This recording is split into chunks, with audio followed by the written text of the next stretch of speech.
नमस्कार, जय शिवराय, जय जिजाऊ. आज ही गडबड चालू आहे गांडूळ खताच्या प्रोजेक्टसाठी. इथे थोडी अडचण होती म्हणून JCPनं स्वच्छ करायचं काम चालू होतं आणि मी तुम्हाला बोलले होते की मी एक मोठा प्रोजेक्ट करते.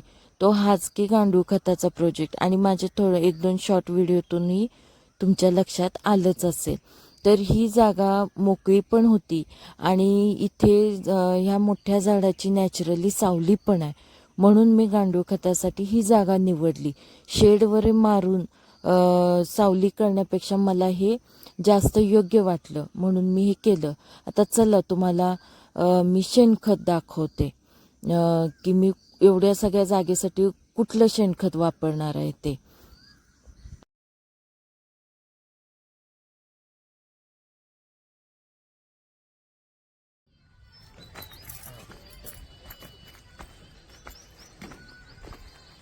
फोन करा मला आवडलं लवकर देतो. खूप आहे की खत.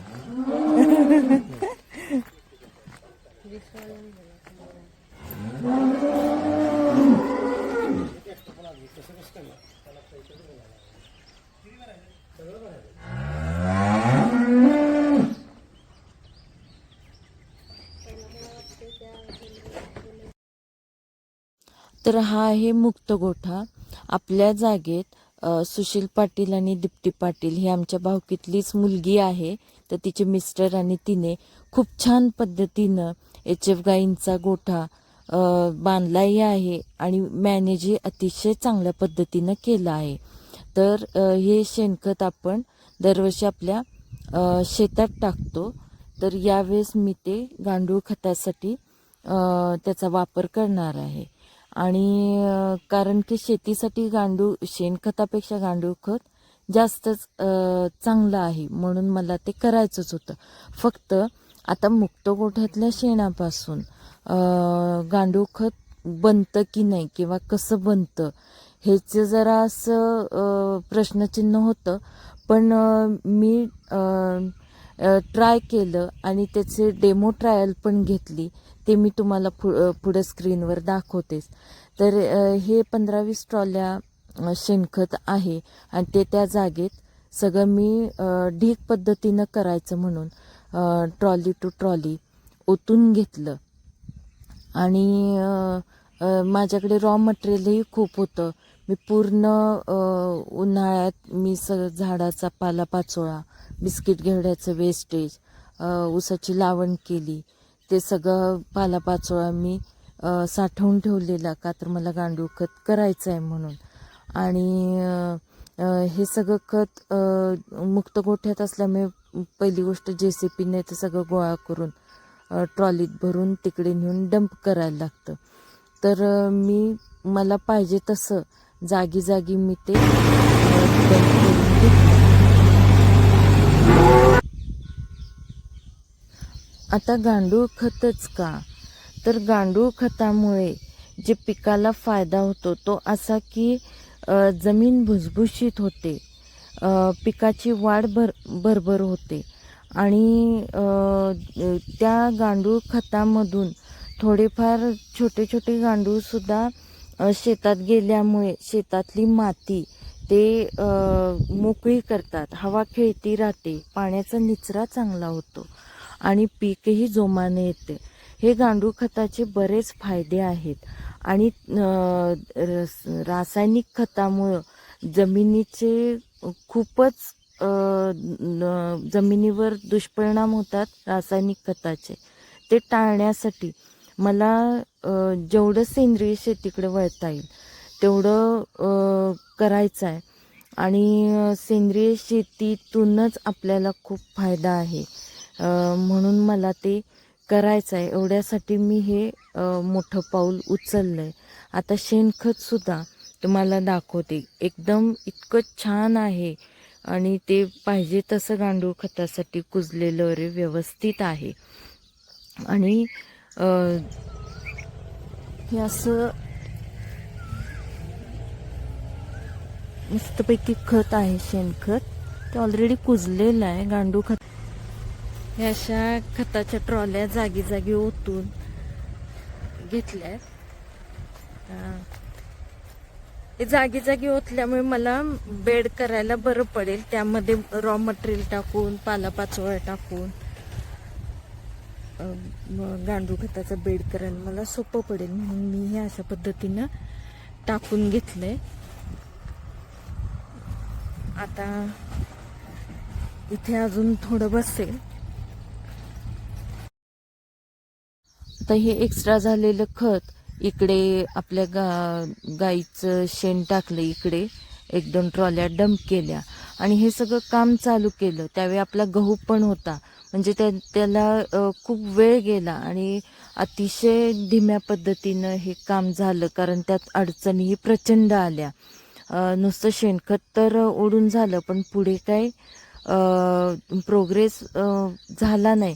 म्हणून मी त्या जाणाऱ्या वेळेचा फायदा घेण्यासाठी मी ह्याच शेणाचं क्रेटमध्ये गांडूळ खत तयार केलं.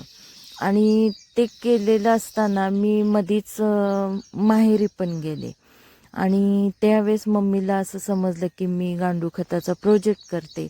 तर तिनं मला माझ्या प्रोजेक्टसाठी गिफ्ट म्हणून हे 5 बेड तिनं मला दिले.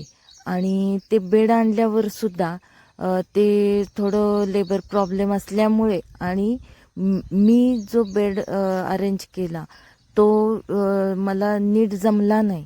त्याच्यासाठी तिनं कोल्हापुरातून कारभारवाडी गावातून माझे भाऊ आहेत सुभाषदादा, त्यांना त्यांची टीम घेऊन बोलवलं आणि मला ते पद्धतशीर टेक्निकली कसं बेड भरायचा ते सगळं दाखवलं. सुभाषदादा मला आउटलेट पण दाखवत होते वर्मी वॉशचा आणि त्यांनी खूप म्हणजे खूप छान पद्धतीनं मला मार्गदर्शन केलं. बेड छान भरून दाखवले आणि त्याप्रमाणे आता इथून पुढे नवीन जरी तू वर्मी वॉश हे वर्मी कंपोस्टचे बेड आणले तर अशा पद्धतीनं भर म्हणून मला सांगून खूप छानसं मार्गदर्शन करून ते गेले.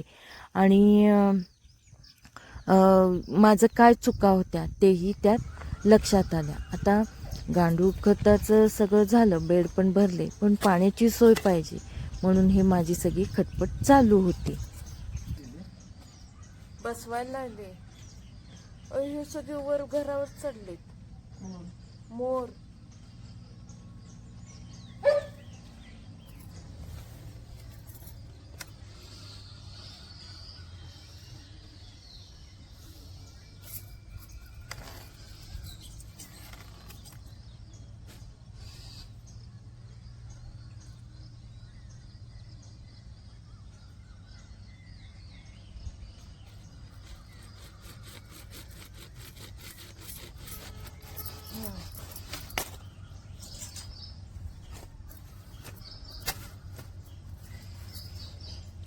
हे अंतर्गत होतो मी हा इकडनं अंतरू शेडकडं. होय, हे बस काय एवढं लांब. बस केलं तिथं खाली सोल्युशन लावतेस ना. सोल्युशन सगळीकडे लावायचंच आहे. हे असं हां ठीक. ह्याला ती पाईप जरा गरम करून घालायची.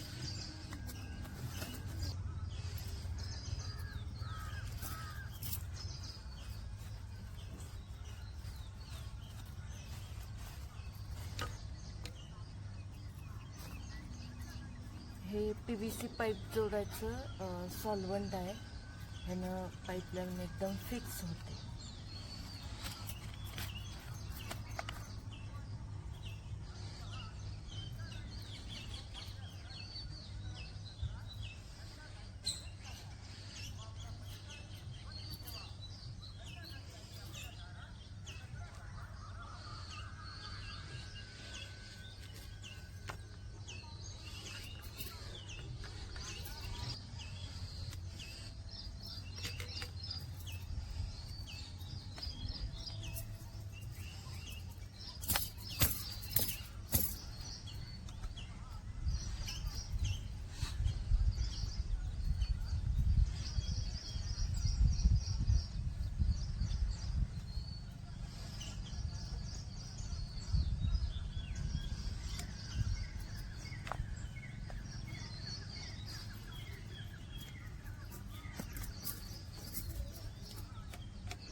हे पाणी जातंय गोठ्यात आणि हे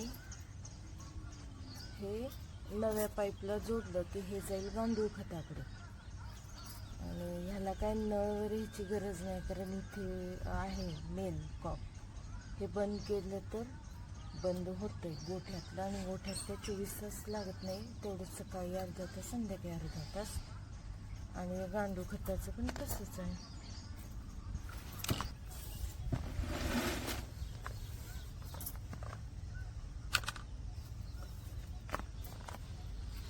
हे असं आता जॉईंट केले.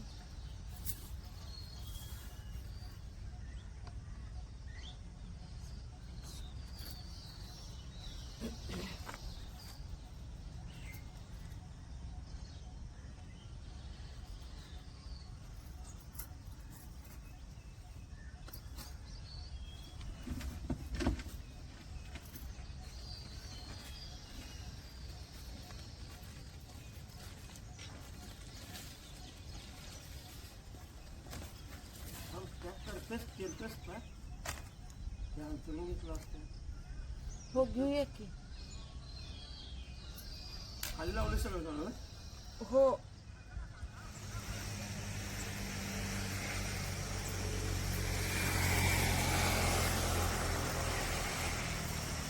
निघालं काय?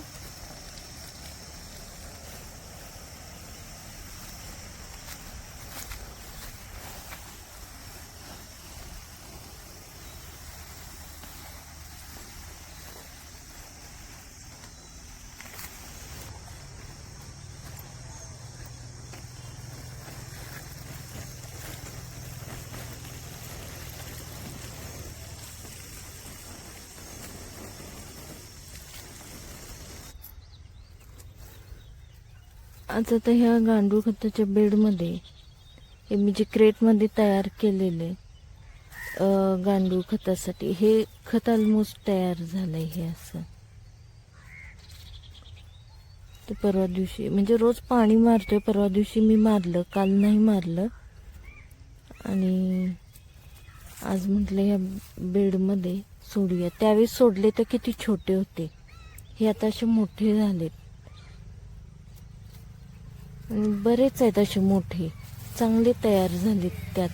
आणि अशी नवीन नवीन पिल्लं पण झालेत तयार.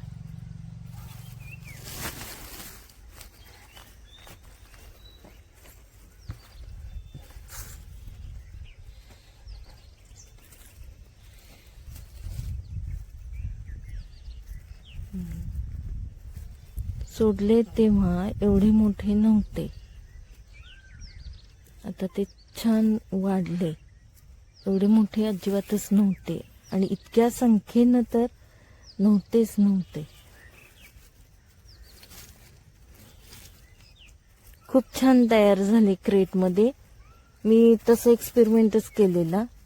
हे काय खूपच मोठे आहेत. ते पळतात खाली, तर इथे त्यांना खायला खूप आहे बेडमध्ये. अरे वा, मस्तच. विकत आणण्यापेक्षा कल्चर हे घरच्या घरी छान तयार झाले. आणि एक माझं क्रेटमधलं एक्सपेरिमेंट सक्सेस झाला.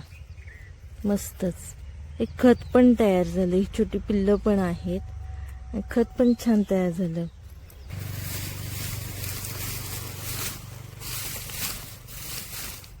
कसा वाटला माझा प्रोजेक्ट गांडूळ खताचा, मला कमेंट करून नक्की सांगा.